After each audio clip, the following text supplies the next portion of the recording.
and I'm proud to announce that we are about to take bold new steps to follow through on my pledge to buy American and hire American.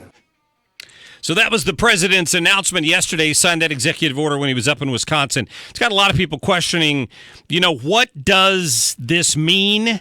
Is it good for the American worker? Is it bad for the American consumer?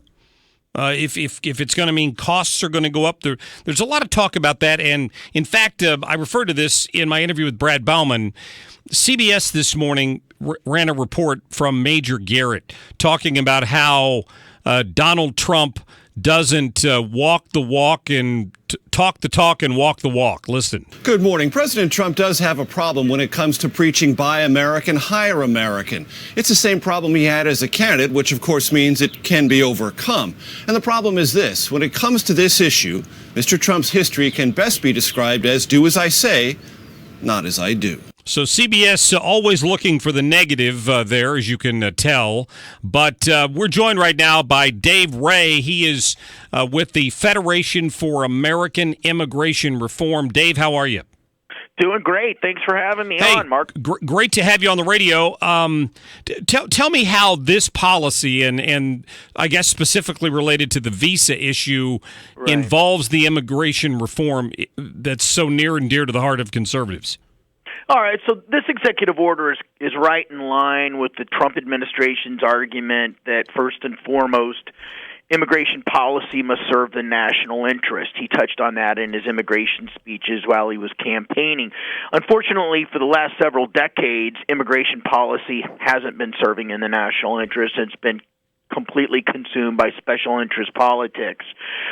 We're told time and again that immigrants are doing jobs that Americans won't do, but the jobs that President Trump was talking about yesterday, these H1B workers, we're talking about the best jobs the country has, and jobs that many American college students who are going into debt today and studying hard for their exams to get their science and technology and engineering and mathematics degrees are hoping to land once they get out. We're talking about the H1B program that goes out, 85,000 a year are handed out, and the problem with the H-1B program has been there's widespread misuse and fraud, and the use of this program to not to bring in people who are truly talented and gifted, who have remarkable skills that are going to make America a greater country.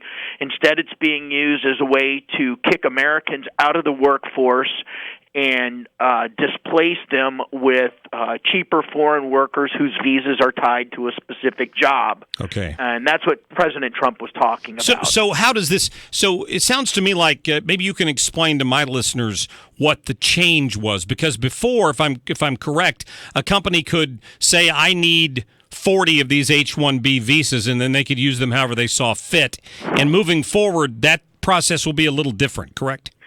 Well, yeah, and I mean, what he has done is instructed secretaries of the various departments to come up with some better rules that are going to ensure that these visas are given to the truly gifted and are not allowed to be abused. I mean, we have congressional testimony time and again of workers from such iconic places as Disney.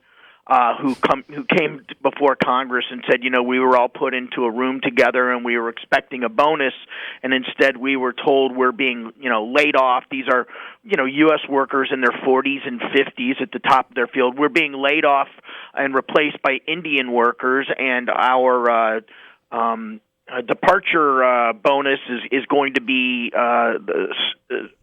dependent on us, our willingness to stay here and train the new workers. And so what we're trying to do is eliminate that type of thing. If there's a worker out there who truly has a very special talent, is, fluent in Mandarin and has high-tech abilities and can help companies who are trying to break into the Chinese market or, specific issues like that, nobody wants to stop those folks from getting in. But this has become widespread abuse, and it is robbing people of their American dream and instead giving it to cheap foreign workers. Yeah, I'm glad to get that explanation, because I don't think if you just throw out H1B visa program, H1B. well, there's the Yeah. H1B and then there's the H2B, which I think is what CBS was criticizing the president for. They claimed that he relied on that to bring in people to do grounds work at his Mar-a-Lago estate. Well, I mean, there's definitely the difference between when you're a businessman versus when you're the president of the United States. Right. And when you're a businessman, you're making. I'm not apologizing for the president. I'm simply trying to explain. Businessmen are trying to make money. That's why businessmen who own some American companies are looking for ways to cut their wages. To expand their profit margins and to make their shareholders happy, but they're doing it at the expense of American workers. So, I think where you sit depends on where you stand, or where you stand depends on where you sit, or your point of view changes as your career changes, perhaps. And that's really what's going on here with President Trump. The fact is that immigrants. Large-scale immigration is displacing Americans from some of the lowest-level jobs to the best ones that we have. It's the volume and velocity of people who are coming into the country.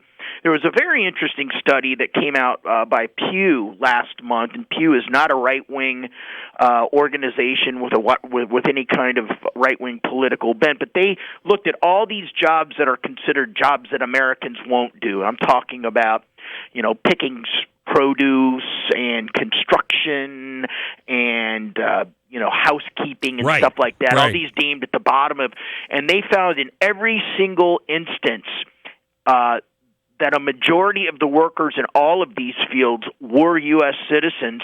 And then when you add in legal immigrants as well, that illegal immigrants and things like field workers only make up about 12% of the workforce. So the mentality out there is, all of those people out there in those fields are illegal immigrants. In reality, 88% of them are legal U.S. workers, and the other 12% would be as well if we could get control of the border and maybe bid up wages a little bit. Yeah, I'm glad you made that point. I get so tired, and I kind of hinted at this with my last guest, who represents a pretty progressive point of view. Is this tendency on the left to paint the companies as the bad guys all the time? You know what? If Donald Trump is my CEO and I'm on his board of directors and he's not doing what he can to get the most reasonably priced labor or the most reasonably priced product so that our profits are going to go up, because that's what they owe that to the shareholders. And the left wants to paint that as something evil. And it's just it's a tired old argument as far as I'm concerned. Well, I've been in the immigration debate for a long time. I'm not going to villainize U.S. businesses. They are given a set of rules by the government, and they're saying, these are the rules. These are the tax laws. These are the immigration laws. Go at it, and people find ways to exploit these loopholes to cut their bottom line. It's up to the government to make sure that's not happening. I mean, the tragedy here really is for middle class. If you're from a middle class family and you've scrounged every last dime you have together to put your kids through college, and they come out, with a science, technology, engineering, or mathematics degree. They're going to have tens of thousands of dollars worth of debt. They're going to be hoping that they land one of these jobs. And when they're given to foreign workers, that is really just a kick in the teeth to America's middle class. We need these good jobs. We need the hope that they represent for the next generation of Americans. We need to make sure these are the best jobs in the country. We don't hand them out like they're yesterday's lunch. These are coveted positions, and we cannot allow businesses to continue to get away with this. The government needs to step in and mind the store. Under the Obama administration, of course, they were so busy dismantling all of U.S. immigration enforcement policies that I really don't think they paid a lot of mind to what was going on in the H1B. But even President Obama commented one time that H-1B hires should be used as a matter of last recourse for labor policy. I mean, liberals understand the issue as well, but when it comes to actually standing strong on immigration, many of them get a little weak-kneed. Yep, it's very true. Dave Ray with the Federation for American Immigration Reform. People can check out your website at fairus.org.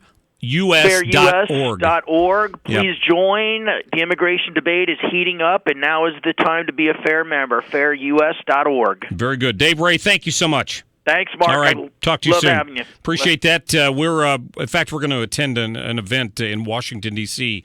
coming up in June that FAIR is taking part in, and we'll have more details on that still to come. Courtney